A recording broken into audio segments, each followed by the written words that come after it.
jumlah kematian dengan penyebab misterius, serta kasus orang hilang secara tiba-tiba telah tercatat sebanyak 10.000 per tahun di Jepang. Sebagian besar di antaranya disebabkan oleh diktator penculik. Tidak, hanya bercanda. Sebagian besar di antaranya disebabkan oleh roh terkutuk. Penderitaan, penyesalan, penghinaan, atau perasaan manusia yang negatif adalah sumber utama dari sebuah kutukan. Di tempat-tempat umum seperti sekolah atau rumah sakit, masyarakat setempat terbiasa menyimpan benda keramat dengan tujuan untuk mengusir roh terkutuk. Namun, alih-alih mengusir, benda-benda tersebut malah justru mengundang para roh terkutuk. Di tengah-tengah ketakutan masyarakat, terdapat sebuah kelompok yang bekerja keras membasmi roh terkutuk. Mereka semua disebut dengan ahli jujutsu. Suatu hari, di sebuah sekolah, klub paranormal berencana untuk melakukan penelitian fenomena gaib. Klub paranormal sendiri hanya memiliki 3 anggota, yaitu Sasaki, Iguchi, dan Yuji Itadori. Mereka nekat mengambil benda keramat yang berada di sekolah tersebut. Di saat yang bersamaan, seorang ahli jujutsu bernama Megumi Fushiguro ditugaskan untuk mengambil benda keramat yang berada di sekolah Yuji.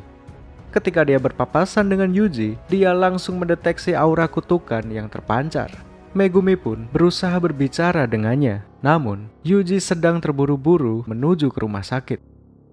Sesampainya di rumah sakit, Yuji mendengarkan kata-kata terakhir dari kakeknya yang berbunyi, "Yuji, kau sangat kuat dan harus pergi menyelamatkan orang lain. Cukup bertindak sesuai kemampuanmu saja. Tidak apa-apa jika merasa bimbang.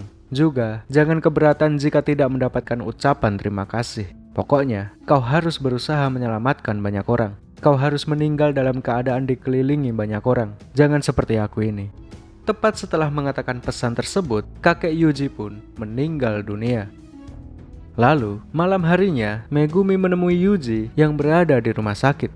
Tanpa basa-basi, dia langsung mengungkapkan keperluannya, yaitu meminta benda keramat yang dibawa oleh Yuji.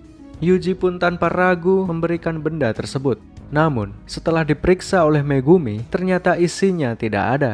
Yuji pun teringat bahwa isi dari kotak tersebut dibawa oleh Sasaki dan Iguchi. Dan malam itu juga, mereka berencana melakukan penelitian gaib. Mengetahui hal ini, Megumi dan Yuji pun segera bergegas menuju ke sekolah. Sementara mereka sedang dalam perjalanan, Sasaki dan Iguchi membuka segel kertas yang membungkus benda keramat tersebut. Setelah terbuka, ternyata benda keramat tersebut adalah jari. Lalu, tiba-tiba muncul roh terkutuk yang menyerang mereka berdua. Setibanya di sekolah, Megumi segera bergegas ke tempat kutukan tersebut. Sementara Yuji diminta untuk diam di tempat karena dia tidak memiliki kekuatan. Sesampainya di lokasi, Megumi segera bertarung melawan roh terkutuk dengan menggunakan teknik jujutsu.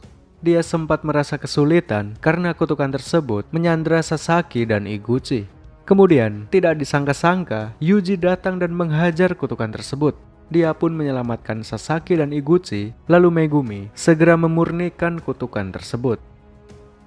Untuk sementara, mereka pun aman. Megumi pun meminta Yuji untuk menyerahkan jari keramat tersebut. Lalu, tiba-tiba saja muncul satu lagi kutukan yang jauh lebih kuat dari sebelumnya. Megumi pun dihajar dan terluka cukup parah. Melihat hal ini, Yuji tidak bisa tinggal diam. Dia pun bertarung melawan kutukan tersebut dengan hanya menggunakan kekuatan fisik. Padahal, roh terkutuk hanya bisa dikalahkan dengan teknik jujutsu. Walaupun perlawanan Yuji percuma, namun dia tetap berusaha. Dia mengingat pesan kakeknya, yaitu selamatkanlah orang lain. Kemudian, Yuji tertangkap dan tidak bisa bergerak. Meskipun fisiknya kuat, namun tetap saja dia tidak bisa mengalahkan roh terkutuk. Dia pun terpikirkan sebuah ide, yaitu memakan jari keramat tersebut. Dia sudah mendengarkan penjelasan Megumi bahwa jari tersebut bisa memberikan kekuatan yang hebat. Dia pun nekat memakannya karena tidak ada pilihan lain. Setelah menelan jari tersebut, dia pun bisa mengalahkan musuh dengan hanya 1 kali sentuhan. Namun, efek sampingnya adalah roh pemilik jari tersebut kini bersemayam di dalam tubuh Yuji. Tak lama setelah itu, seorang petinggi jujutsu bernama Satoru Gojo mendatangi lokasi untuk melihat situasinya. Dia pun terkejut mendengar bahwa jari keramat yang sedang dicari-cari sudah ditelan oleh Yuji Itadori.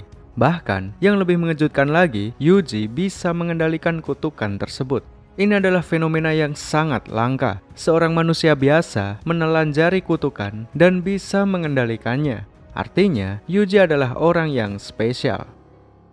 Setelah itu, Yuji dibawa ke tempat khusus dan berbicara berdua saja bersama Satoru Gojo.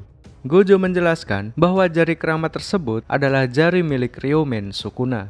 Sukuna sendiri adalah Raja Iblis yang berhasil disegel oleh para ahli Jujutsu. Setelah dikalahkan, jari-jari Sukuna tersebar menjadi 20 bagian.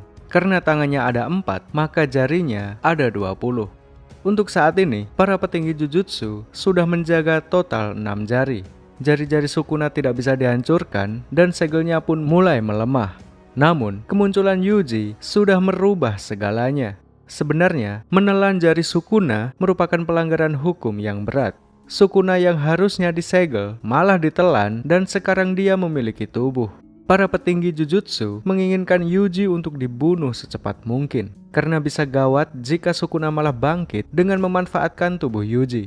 Namun, Gojo memiliki ide yang unik. Dia ingin membuat Yuji sebagai wadah Sukuna. Dia diminta untuk menelan 20 jari, lalu setelah itu dia akan dibunuh.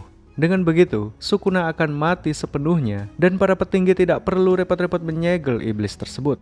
Tentu ini hanyalah alasan yang dibuat Gojo untuk meyakinkan para petinggi. Kemungkinan besar Gojo memiliki penglihatan yang lain karena Yuji bisa mengendalikan Sukuna. Gojo pun memberikan 1 jari lagi untuk ditelan Yuji. Dan sesuai dugaan, Yuji bisa menahan Sukuna. Gojo pun tersenyum puas melihat keajaiban ini. Selanjutnya, Yuji akan dibimbing di sekolah khusus Jujutsu yang berada di kota Tokyo. Mulai dari sekarang dia akan tinggal di asrama bersama dengan Megumi Fushiguro. Keesokan harinya, Gojo mengajak Megumi dan Yuji pergi ke daerah Harajuku. Di sana, mereka akan menyambut kedatangan murid baru bernama Nobara Kugisaki. Kini, total murid kelas 1 sudah lengkap yaitu 3 orang. Sangat sedikit karena memang hanya orang-orang tertentu saja yang bisa mempelajari Jujutsu. Hanya selang beberapa menit setelah pertemuan, Gojo langsung meminta mereka menjalankan misi, yaitu membasmi roh terkutuk di daerah Roppongi. Nobara dan Yuji lah yang ditugaskan dalam misi ini. Bisa dibilang, ini adalah ujian lapangan untuk siswa baru. Di sana, mereka bertemu dengan kutukan yang lemah namun cukup licik. Dia menggunakan seorang bocah sebagai sandera. Nobara cukup kesulitan menghadapi situasi ini. Dia tidak tahu harus berbuat apa ketika menghadapi musuh yang memanfaatkan sandera. Untungnya, Yuji bisa dengan cepat memotong tangan kutukan itu. Sandera pun berhasil dia selamatkan. Lalu, Nobara lah yang menghabisi kutukan itu. Dia memiliki teknik Jujutsu yang memanfaatkan palu, paku, dan boneka. Ketika dia menancapkan paku di boneka tersebut, maka targetnya juga akan terkena imbasnya. Ini adalah Santet no Jujutsu. Misi pun berhasil diselesaikan. Beberapa hari kemudian, pihak sekolah menerima permintaan darurat. Dilaporkan bahwa telah muncul rahim kutukan di atas gedung tahanan narapidana. Bahkan anehnya, para tahanan yang tidak menguasai Jujutsu juga bisa melihat kutukan tersebut. Rahim tersebut masih bisa berevolusi menjadi kutukan yang utuh. Dan diperkirakan bahwa dia akan menjadi roh terkutuk dengan tingkat tertinggi. Para ahli Jujutsu sudah mengkategorikan roh kutukan menjadi 4 tingkatan. Tingkat 4 yang paling lemah, tingkat 1 yang paling kuat. Rahim kutukan yang tiba-tiba muncul ini diperkirakan lebih kuat daripada tingkat 1. Mereka dikategorikan dengan sebutan tingkat tertinggi. Misi ini seharusnya diserahkan kepada ahli Jujutsu yang bertingkat setara. Namun, para petinggi saat ini sedang sibuk mengurus sesuatu yang lain. Jumlah para ahli Jujutsu memanglah sangat sedikit. Sangat normal jika mereka selalu kekurangan tenaga kerja. Akhirnya, mereka pun terpaksa mengirim 3 anak kelas 1, yaitu Megumi, Yuji, dan Nobara. Sesampainya di dalam, rahim kutukan tersebut sudah berevolusi menjadi kutukan tingkat tertinggi. Mereka bertiga pun terpisah-pisah. Nobara dipindahkan ke tempat lain oleh musuh. Lalu Yuji dan Megumi berhadapan langsung dengan kutukan tertinggi. Yuji mencoba menyerang, lalu tangannya tiba-tiba terpotong sebelum dia sadari. Musuh kali ini terlalu kuat bagi mereka. Yuji pun meminta Megumi untuk segera melarikan diri bersama Nobara. Sementara dia sendiri akan berusaha menahan musuh sendirian. Yuji sadar bahwa kekuatannya masih belum cukup. dia berencana meminta bantuan kepada Sukuna. Awalnya Sukuna menolak untuk membantu. Yuji pun bertarung dengan hanya mengandalkan kekuatannya sendiri. Tentu Yuji sangat kesulitan dan bahkan dia hampir mati. Dia merasa putus asa dan pasrah jika dia harus mati di sini. Lalu, ketika Yuji sudah menyerah, tiba-tiba Sukuna mengambil alih tubuhnya. Kemunculan Sukuna juga sangat membuat kutukan itu ketakutan. Dengan mudahnya dia dibunuh oleh Sukuna. Setelah itu, Sukuna mengambil jari yang berada di dalam tubuh kutukan tersebut. Dengan ini, kutukan tertinggi pun berhasil dikalahkan. Sukuna mencoba bertukar kembali dengan Yuji, namun tidak ada respon sama sekali. Kemungkinan Yuji sedang tidak sadarkan diri, dan kini tubuhnya sedang dikendalikan sepenuhnya oleh Sukuna. Dia pun pergi menemui Megumi yang berada di luar gedung. Lalu, dia mencabut jantung Yuji dan memakan satu jari yang baru saja didapatkannya. Jika Yuji bertukar dalam keadaan tidak memiliki jantung, maka otomatis dia akan mati. Sempat terjadi pertarungan antara Sukuna melawan Megumi. Akan tetapi, Sukuna sama sekali tidak serius dalam pertarungan ini. Kemudian, ketika kekuatan Megumi mulai meluap-luap, tiba-tiba Yuji kembali dan bertukar dengan Sukuna. Yuji pun tersungkur di hadapan Megumi. Dengan ini, Yuji Itadori dikabarkan meninggal. Tubuhnya pun dibawa kembali ke markas untuk diperiksa. Secara fisik, dia memang sudah mati. Akan tetapi, masih ada Sukuna yang berada di alam bawah sadarnya. Di dunia alam bawah sadar, Yuji dan Sukuna melakukan negosiasi. Sukuna bisa memulihkan jantung Yuji agar bisa kembali hidup. Namun, dia memiliki dua syarat. Pertama, Yuji harus bersedia menyerahkan tubuhnya selama 1 menit. Kedua, Yuji harus melupakan kesepakatan ini.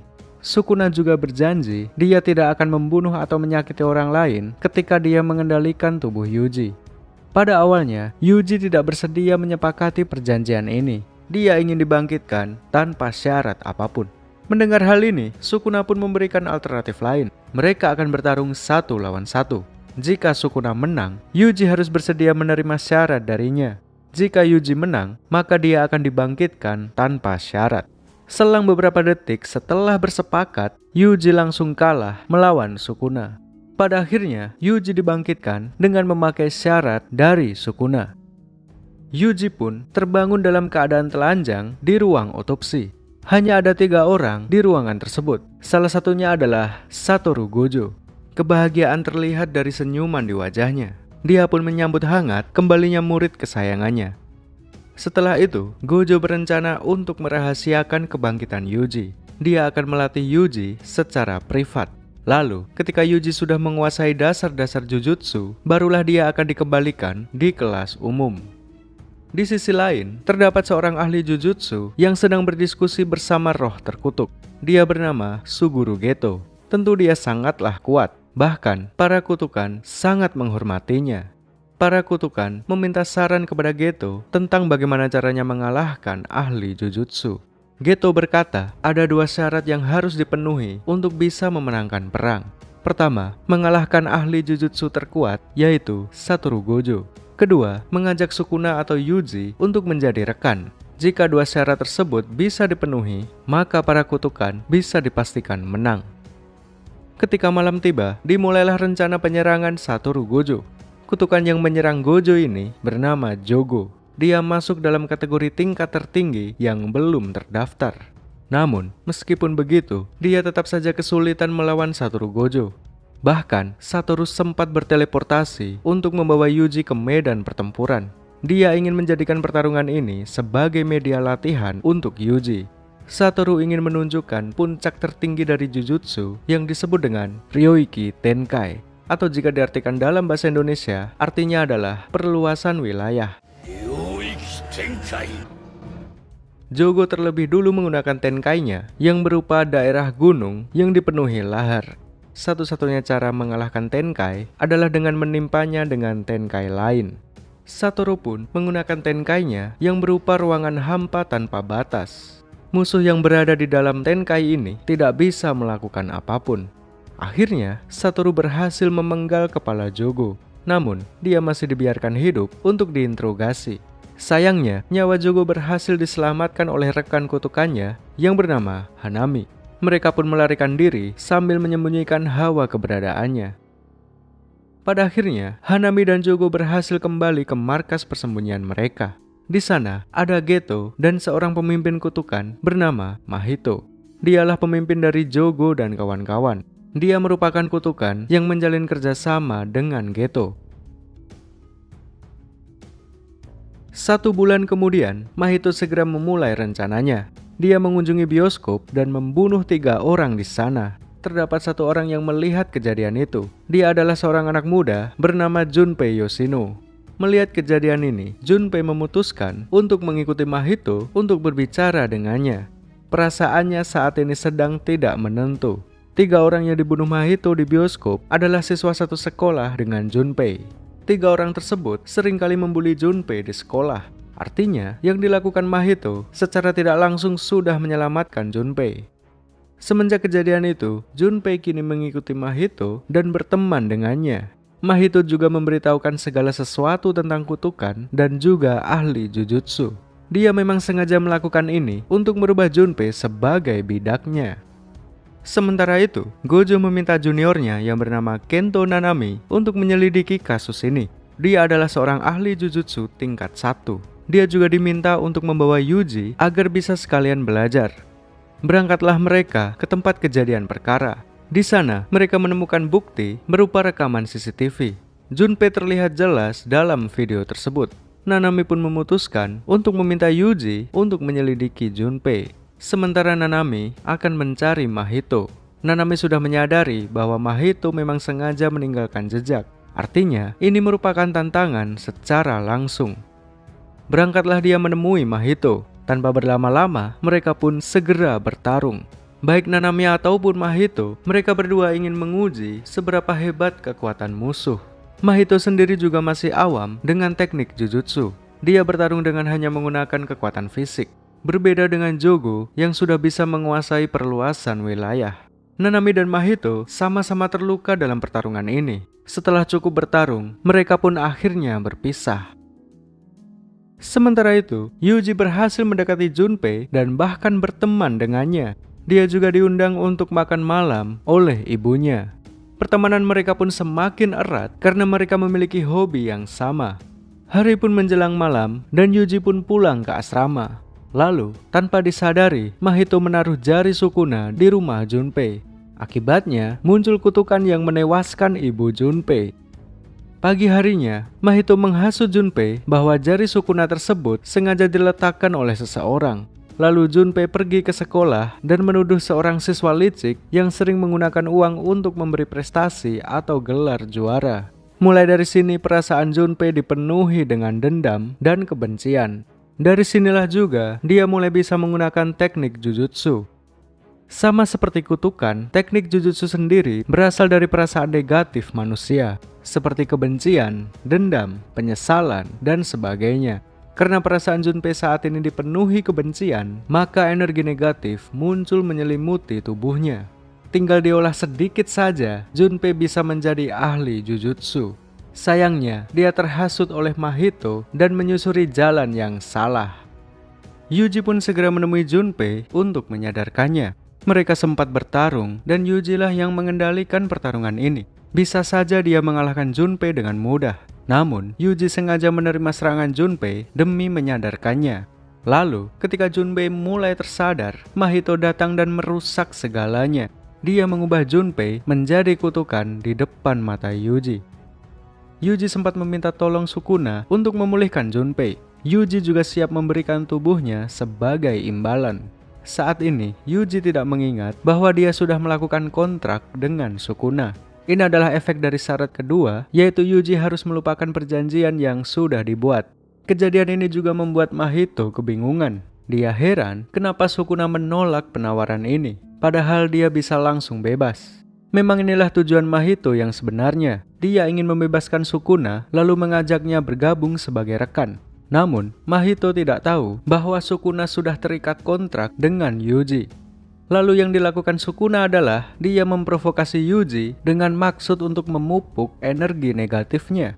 Alhasil, energi Yuji semakin membesar karena dia sangat ingin membunuh Mahito. Secara tidak langsung, Sukuna sudah membantu Yuji dalam pertarungan ini. Apa yang menjadi tujuan Sukuna untuk saat ini tidak ada yang tahu. Kemudian, Mahito mencoba memasuki alam bawah sadar Yuji, tempat Sukuna bersemayam. Di sana, Mahito hanya bisa terdiam karena ketakutan. Sukuna pun juga dengan tegas mengusir Mahito dari sana. Pertarungan pun kembali berlanjut. Kali ini, Nanami akan bergabung membantu Yuji. Mahito pun dihajar habis-habisan oleh mereka berdua. Lalu, ketika nyawanya terancam, tiba-tiba Mahito bisa membangkitkan Ryoiki Tenkai. Nanami terjebak dalam wilayah Mahito dan nyawanya sangat terancam. Sedangkan Yuji berada di luar wilayah. Kemudian yang terjadi selanjutnya, Sukuna muncul dan dengan mudahnya menghancurkan Tenkai milik Mahito. Setelah itu Mahito terluka parah dan berhasil melarikan diri. Yuji sendiri juga sudah mencapai batasnya dan tidak mampu untuk mengejar. Dengan berat hati, Nanami dan Yuji pun kembali ke markas. Sementara Mahito juga kembali ke markas persembunyiannya. Di sana mereka pun menyusun rencana berikutnya, yaitu menyusup ke Akademi Jujutsu. Mereka berencana mencuri 6 jari Sukuna yang saat ini disimpan di Akademi. Berikutnya, Akademi Jujutsu akan mengadakan latih tanding. 6 siswa dari Akademi Tokyo akan melawan 6 siswa dari Akademi Cabang Kyoto. Mereka yang dari Tokyo adalah Megumi Fushiguro, Nobaraku Gisaki, Maki Zenin, Toge Inumaki, Panda, dan Yuji Itadori. Sedangkan siswa dari Kyoto adalah Mai Zenin, Aoi Todo, Momo Nishimiya, Mekamaru, Noritoshi Kamo, dan Kasumi Miwa. Pada momen inilah juga Gojo mengumumkan bahwa Yuji masih hidup. Sebelum pertandingan dimulai, masing-masing akademi diberi waktu untuk menyusun strategi. Lalu, Yoshinobu Gakuganji selaku kepala sekolah Kyoto memerintahkan murid-muridnya untuk membunuh Yuji. Dialah salah satu petinggi yang sangat ingin melenyapkan Yuji. Dia memerintahkan murid-muridnya untuk membuat Yuji terbunuh seolah-olah karena kecelakaan. Namun, ada satu siswa yang tidak mau mengikuti rencana ini. Dia adalah Aoi Todo. Tak lama kemudian, pertandingan pun dimulai. Yuji akan bertarung 1 lawan 1 menghadapi Todo. Di awal pertemuan mereka ini, Yuji dihajar habis-habisan oleh Todo. Dia pun sempat tersungkur dan Todo mengira bahwa semuanya sudah selesai. Lalu, Todo dikejutkan dengan kebangkitan Yuji. Ternyata Yuji tidak selemah yang dia kira. Todo pun mencoba menilai Yuji dengan caranya yang unik. Dia bertanya kepada Yuji, seperti apa cewek idamannya? Yuji menjawab bahwa cewek idamannya adalah yang memiliki pantat montok seperti Jennifer Lawrence. Mendengar jawaban ini, Todo langsung merasa cocok dengan Yuji. Yuji lah sosok teman yang selama ini dia cari, seseorang yang satu frekuensi dengannya. Mulai dari sini, suasana pertarungan mulai sedikit berubah. 4 siswa dari Kyoto mendatangi Yuji dan siap membunuhnya. Lalu, mereka semua diusir oleh Todo. Yang lebih uniknya lagi, Todo sama sekali tidak berniat untuk membunuh Yuji. Dia malah melatih Yuji dengan sepenuh hati. Dia saat ini sudah menganggap Yuji sebagai best friend. My best friend. Lalu di tengah-tengah pertandingan ini, para siswa dikejutkan dengan kemunculan Hanami. Rencana musuh dimulai di waktu yang tidak disangka-sangka. Semua ini adalah ide dari Suguru Geto. Hanami dan beberapa kutukan lainnya akan ditugaskan untuk mengalihkan perhatian. Sementara beberapa kutukan yang lain akan berusaha mencuri jari Sukuna. Para siswa pun bekerja sama untuk melawan Hanami. Namun sayangnya Hanami sama sekali tidak terluka. Di saat para siswa sedang kesulitan, datanglah 2 orang best friend, Yuji dan Todo. Mereka pun segera menunjukkan hasil dari latihan mereka. Todo memiliki kemampuan untuk bertukar tempat dengan siapapun yang diinginkannya. Mereka sangat kompak dan membuat Hanami cukup kesulitan. Namun, meskipun begitu, Hanami tetap sulit dikalahkan. Tak lama kemudian, semuanya berhenti ketika Gojo tiba. Melihat kedatangan Gojo, Hanami dan beberapa rekannya segera berusaha melarikan diri. Hanami juga sempat terkena serangan hingga melenyapkan setengah tubuhnya. Namun dia masih beruntung karena bisa bertahan hidup. Pada akhirnya, pertandingan persahabatan terpaksa dihentikan karena insiden ini. Pihak musuh juga berhasil mencuri jari Sukuna dan beberapa benda terkutuk lainnya. Beberapa hari kemudian, 3 siswa kelas 1 kembali melaksanakan misi seperti biasa. Kali ini, mereka ditugaskan untuk mengusir kutukan yang bersemayam di jembatan Yasuhachi. Dikabarkan bahwa jembatan tersebut angker dan sering dipakai orang untuk bunuh diri.